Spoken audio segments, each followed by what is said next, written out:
society is extremely concerned about the impact the Firearms Control Amendment Bill will have on the rights of South African citizens, especially vulnerable and defenseless women. We are particularly concerned about the effect this will have on the continued violence against the innocent women and children of South Africa. The safety of South African citizens will be jeopardized if the right to self-protection is removed. Today, we discuss this amendment to the bill and the impact it will have on South African citizens. Joining us in this discussion is Ian Cameron, spokesperson for Action Society. Welcome, Ian. Thank you very much. I'm looking forward to speaking to you about it. All right, thanks for that. Firstly, Ian, what would the Firearms Control Amendment Bill mean to the ordinary law-abiding citizens in South Africa? How would it impact them? So I think in this context, Nomfundo, if we specifically look at the definition of self-defense, or rather the idea of personal defense in South Africa, it's obviously of crucial importance that South Africans are able to defend themselves. So that's in the broader aspect of it. But if we go and look at the gender-based violence and the rape crisis in South Africa, it is incredibly worrying that any government would try and amend the Firearms Control Act in a way that actually prevents people from getting a firearm for self-defense. That in a space where the police actually lose, in my opinion, far more firearms than what the general public in South Africa and specifically law-abiding citizens do. In terms of self-defense, when it comes to women in South Africa, we've got around just under 116 rapes reported per day in the country. Now imagine if 50% of those women were able to legally arm themselves and defend themselves with that firearm. That means in 50% of cases, the playing field would be far more equal when it comes to the attacker, him or possibly even herself. So I think it's crucial to say that this will have a really detrimental effect on self-defense in South Africa. And it simply means that attackers or criminals or perpetrators or offenders would obviously just continue to have the overhand or the upper hand when it comes to endangering the lives of women in South Africa. All right, thanks for that, Ian. And what does the gender-based violence problem in South Africa look like? How serious is it? So I think, you know, if you speak to women in South Africa, I think they can actually probably tell you far better stories. You know, I guess it might be easy for me as a male person to sit on the sideline and comment, but that we have a major pandemic, and it's a far bigger pandemic than COVID-19 could ever be in South Africa is a fact. So as I mentioned, we've got around 116 women that report being raped every single day. There are thousands of rape cases opened yearly. And I think the worrying part of the annual figures that we have regarding rape and sexual offenses in general is that it is severely underreported. So some organizations have even said that something like rape and other sexual offenses are often only reported about 40% of cases. So it's a very large amount of cases that just simply get lost. And I think on top of that, it's one thing to have the incidents occurring, but it's another when you look at the total lack of justice that is meant to prevail after these incidents happen. So we have these 116 people getting raped every day, but those are the ones we know of, but then you just simply never hear back from government again. And I think that's the part where Action Society has decided to jump in and say, hey, wait a minute. Firstly, we need to fight this. We need to make sure that the DNA backlog, which we can still mention something about now, is sorted out. Secondly, women should be armed and trained and be able to defend themselves. And if they can't defend themselves with a firearm, they need to be taught how to defend themselves with something else or without a weapon of some sort, but something to empower women practically when it comes to gender-based violence and something like rape in South Africa.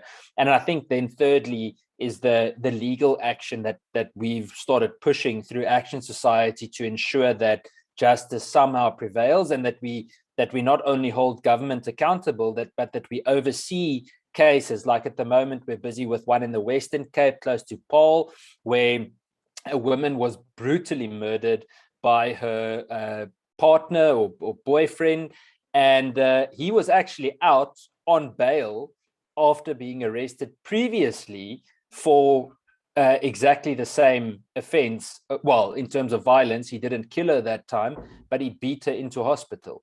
And I think he was then let out on bail, and now shortly after that, he actually ended up murdering her. So that's just one case, but there are thousands of those across the country.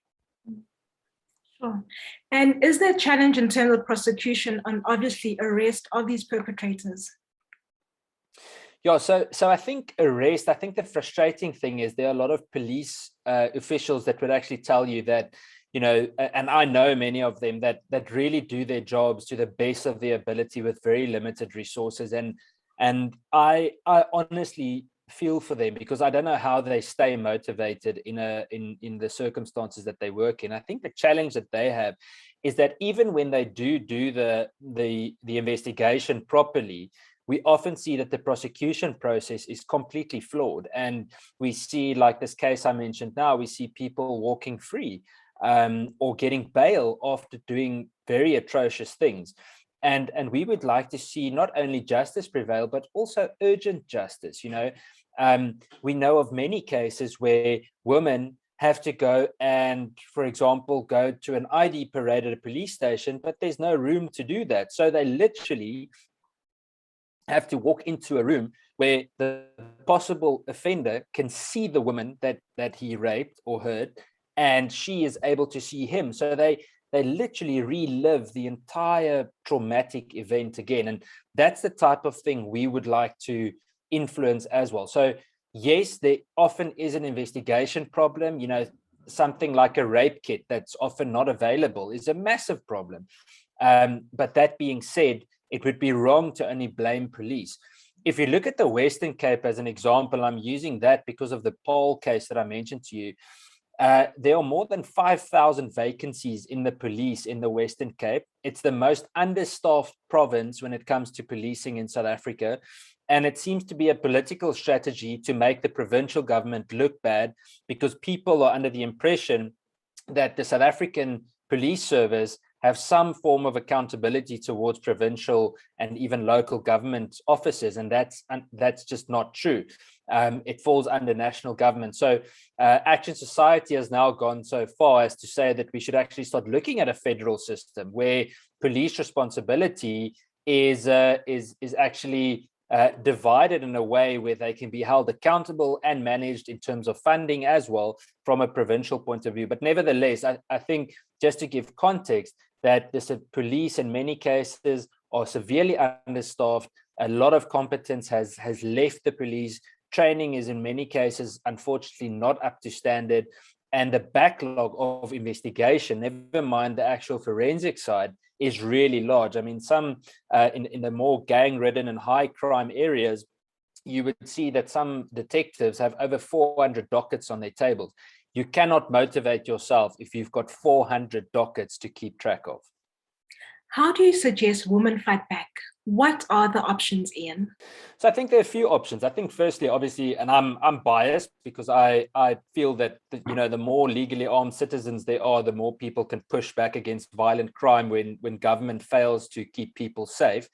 But so from my side, the first thing is arm yourself, learn how to use a firearm, get decent training. But I also know that in the large majority of places where these horrific crimes occur, people don't have the money to even buy a firearm or get training. So what can we do? And I think from an Action Society point of view, we've started looking at how we can train people in those communities. this coming week, I'm spending time in some of the very difficult areas when it comes to this specific issue, where we will be talking about situational awareness. What should you look out for? How do you prevent it from happening? So there are a lot of smaller practical things you can do that it's maybe a discussion for another day, but I think that type of training, situational awareness, anti-rape training is crucial to look at. And I think then the third thing is to make sure that we mobilize communities to attend the actual court cases, to actually go, and I know it's frustrating because they get postponed and so on, but to actually go and make sure that the community's voice is heard, that people see that this community is not just going to sit back and once again see how someone is failed by the system. We need to attend, we need to put pressure, and every single body, whether it's a civil rights organization, even political parties or community policing forums, every single body we have to our disposal through which we can, for example, patrol our streets or communicate with each other for a safer community, we need to take that up. And I would like to say that in some of the very dangerous communities where I have spent time, or rather neighborhoods where great communities live, I spend time with a lot of those people, and it's the women that walk in front when it comes to community safety initiatives. So we have the heart, we have the people, we just need to make sure people are trained and that they understand what they can and can't do within the framework of the law. Okay, thanks for that, Ian.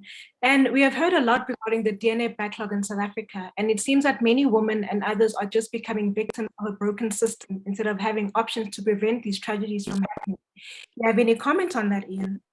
Yeah, definitely. I think the DNA backlog is an absolute tragedy. I think we're really sitting with a major challenge when it comes to the DNA backlog. We've seen that the supposed commission or body that was established to do an oversight on this has only met once within the space of a year that they were actually established, which is atrocious. I think a further atrocity is the fact that it's now, I think, almost over 400,000 cases backlog, which is shocking. And Bheki Cele, the Minister of Police, has said that they would be catching up on the backlog by November of 2022. But all the forensic experts that I've spoken with told me that that is physically impossible. They will not be able to chase that type of backlog in such a short space of time. So I don't know how they're going to do it. I just know the South African Police Service is in dire straits. They've got a serious problem, not only when it comes to accountability, but also when it comes to skill. And unfortunately, political interference has caused for the South African Police Service in many cases to just become a bit of an iron fist for the ruling party. And therefore, we've seen skills leave the South African Police Service to either go abroad or into the private sector, which is obviously very worrying. I think on top of that, in terms of the DNA backlog, is that political interference in terms of tenders, corruption, and so forth has also unfortunately caused for a lot of these entities or the police to simply go to a standstill where they don't have the skills, or where certain unions have interfered to the point where people don't work any extra time and where the police are literally just stuck. I actually want to make a sweeping statement. Law enforcement in South Africa at a national level can never recover under the ANC. It can never recover under the type of leadership from Bheki Cele, and it can never, ever restore itself to a decent law enforcement service whilst it is governed by a party or an organization known to be criminal. And if we don't sort that out, we cannot go forward and make sure that, or ensure that we build a decent law enforcement service in South Africa. It's crucial that we have decent police accountability. If we don't do that, it is going to be a failed system, and communities are just going to be left on their own like they currently are. Thanks, Ian. And can women effectively defend themselves with a firearm or something else? Does legislation allow room for this? Absolutely. I think people have been, scared by public opinion. Sometimes, rumors doing the round saying you can't defend yourself, you're going to get into trouble if you do, that type of thing. And I want to encourage women to get the right training, and you can defend your life. There's no reason for you to just sit back and wait for the police or someone else to do something for you. No, the police reaction time in urban areas, and this is if they actually react, is 21 minutes. In rural areas, it's far worse. So you are on your own when it comes to violent crime in South Africa, and you need to make sure you know what to do in that type of situation. All right, and just finally, Ian, why should we oppose the Firearms Control Amendment Bill? So obviously the deadline for public opinion has closed, but I think from Action Society side, we want to make sure that more and more people continue to know about the government's agenda when it comes to this. We need to oppose it because in actual fact, if you look at it in a broader point of view, it just doesn't make sense that government want to disarm law-abiding citizens whilst they are under threat because of government's incompetence.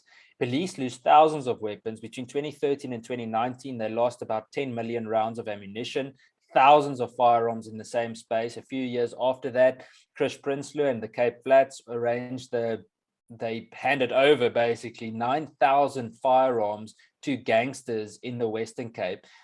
And the list goes on. So there's no reason for government to disarm us, the law-abiding citizens, while they are the biggest problem when it comes to crime in South Africa. So we need to fight it. Women need to be able to defend themselves. South Africans need to be able to defend themselves. And you are your first and currently your last line of defense, because government cannot ensure your safety in South Africa.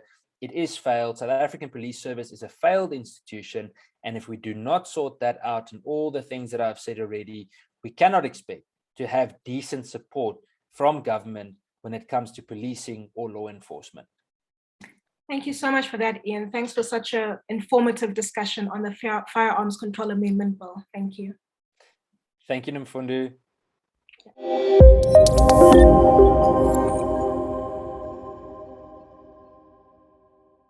As explained in part 1 of our Firearms Amendment discussion, Action Society is extremely concerned about the impact the Firearms Control Amendment Bill will have on the rights of South African citizens, especially vulnerable and defenseless women. We are particularly concerned about the effect this will have on the continued violence against the innocent women and children in South Africa. Joining us today is Lynette Oxley from Girls on Fire, and we'll be discussing why it is so important that women need to arm themselves. Welcome, Lynette. Well, thank you very much for having me, Nomfundo, and thank you for the viewers for watching. Thank you. Lynette, what are the concerns as women about the Firearms Control Amendment Bill? Well, I think the amendment bill in its entirety is a problem. It's not just one aspect of what they're suggesting is a problem. My main problem actually starts with the introduction or the preamble to the amendment, which is basically taking away where it used to say that you have the right to defend yourself. The amendments now basically says that the police will control everything. So that is, to start with, my main problem.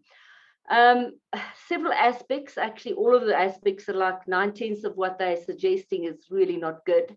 The one is the section 13, which is taking away self-defense as an option, which is just absolutely ridiculous. Then if you have a look at sport shooting, there's a hell of a lot of ladies sport shooting, and there's a lot from a lot of different disciplines, from IPSC to clay pigeon shooting to all kinds of other steel challenge. There's a lot of ladies that sport shoot, and this is obviously going to limit the number of rounds. Where we, for example, at a major match would use over 200 rounds, I think they're now trying to limit to 100 rounds. It's just absolutely ridiculous. We shoot, for example, every Thursday morning, and my round count for a Thursday morning shoot is 135. If you then fill in, you need at least 150 rounds. So that is just absolutely ridiculous. If you're a collector of firearms, you may not, the collections section is totally taken away. So yes, the bill in its the proposed amendments in its entirety is just ridiculous, and should be scrapped, and they should start over. Sure. And we are aware of South Africa's other pandemic, which is gender-based violence. How important is it for women in South Africa to be able to arm and defend themselves? Well, part of what we as Girls on Fire do is to actually look at empowering women, not to be victims. So we've got a couple of hashtags, hashtag victim no longer, hashtag I'm every woman. If you look at, I don't want to call us the weaker sex, but in terms of, because we're not the weaker sex, I'm trying to empower women not to be weaker. What I'm saying is we are physically weaker than men. If a man of 120, 150 kilograms attack us, we will not be able to defend ourselves. The only way we can defend ourselves is with a firearm, effectively. Not all of us are physically strong. That's where the I'm every woman comes from. Some of us are older. I'm not a young woman. We need to level the playing fields, and the only way you can level the playing fields to defend yourself is by actually owning a firearm. I recently interviewed one of my club members, which works in, he used to be for, he just wrote a book called The Profiler's Diaries. If you actually have a look at how many serial murderers and rape takes place in South Africa, we are really, really on the receiving end. And women are vulnerable. If you can't defend yourself, and if a guy sees you as a victim, they are definitely going to make you a victim. So for me, it's a firearm actually, and legal firearms in the right hands. If you are well trained, which I do suggest to all ladies that do own firearms, then you'll be able to defend yourself.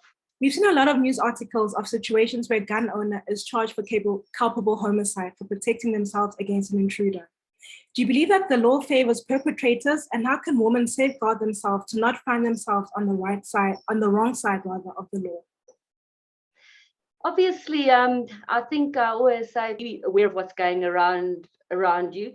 Get out of the situation if you can. Absolute last resort, if you have to defend yourself, then you defend yourself with everything you have. So in those cases, you've actually tried to avoid the situation. And when you do have to shoot somebody in self-defense, obviously it's not something that you want to do. But yes, I think we've got a better chance than men to defend ourselves. And then, look, I'm part of Gun in South Africa, GOSA. We have a 24-hour helpline. You need to know a lawyer that knows about firearms. Not all lawyers knows about the Firearms Control Act. You need to have somebody that you can phone at 2 o'clock in the morning. They have a 24-hour helpline that you can phone them, and somebody will be on the other line wherever you are in South Africa, and they will get a lawyer that understands the act to come out and assist you. But I think you've got a good chance of being able to not get charged. Do you believe that the voice of firearm owners has been stifled by government? And do you think that there was sufficient awareness on the call for comments regarding the amendments for this bill? Okay, I think in general, the voice of firearm owners are stifled by the government. We've been asked for input, and then usually they don't take the input. We've now had a big, if I actually just look from my side, I run quite a big sports shooting club as well. And one of my members actually put in, I think it is 138-page submission against he's a statistician, against the firearms, the amendments. So there's been huge numbers of people for the first time ever, I think, that has given the input. If the government is going to read all of this, it's up to the gods up there to decide if they're going to do it. But at least we've tried, and I think the firearm owners are standing together, which is really, really important. All right, thanks so much, Lynette.